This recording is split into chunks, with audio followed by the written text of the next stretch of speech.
Saudara, belusukan temui warga luar Batang Penjaringan, Jakarta Utara. Calon Gubernur nomor urut 1 Ridwan Kamil diminta warga untuk membuat rumah sakit umum daerah di wilayah Penjaringan. Di tengah belusukan, Ridwan Kamil mendapatkan permintaan khusus dari warga luar Batang Penjaringan yang ternyata hingga saat ini belum memiliki rumah sakit umum daerah. Permintaan ini disampaikan warga karena kebutuhan layanan kesehatan yang dibutuhkan masyarakat tidak terpenuhi hanya dengan keberadaan puskesmas sebagai layanan kesehatan penunjang.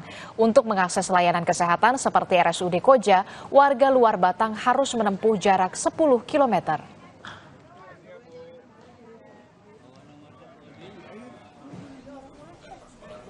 Sementara calon gubernur Jakarta nomor urut 3 Pramono Anung hari ini juga berdialog atau kemarin saudara berdialog bersama dengan Forum Komunikasi Jakarta Utara di kediaman Andi Pane.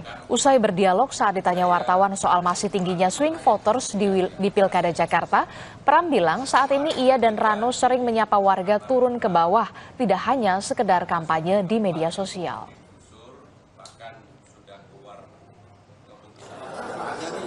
Calon Wakil Gubernur Jakarta nomor urut 2 Kun Wardana mengapresiasi karya anak bangsa di bidang cyber security. Hal ini diungkap Kun Wardana usai menghadiri acara National Cyber Security Connect 2024 di Hotel Bidakara, Jakarta.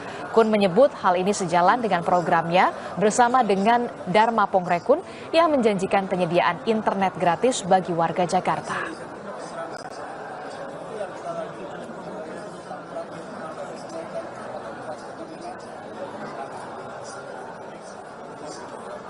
Saudara, kredit sektor investasi melandai, kredit modal kerja turun, dan kredit sektor konsumsi juga melambat. Ditambah lagi korporasi beralih dari padat karya menjadi padat mesin. Penurunan daya beli dan jumlah kelas menengah bukan hanya persoalan harga cabai naik. Banyak permasalahan yang struktural yang ditunjukkan oleh data makroekonomi. Kompas Bisnis akan mengulasnya bersama dengan Lembaga Penyelidikan Ekonomi dan Masyarakat Universitas Indonesia bersama Putri Oktaviani.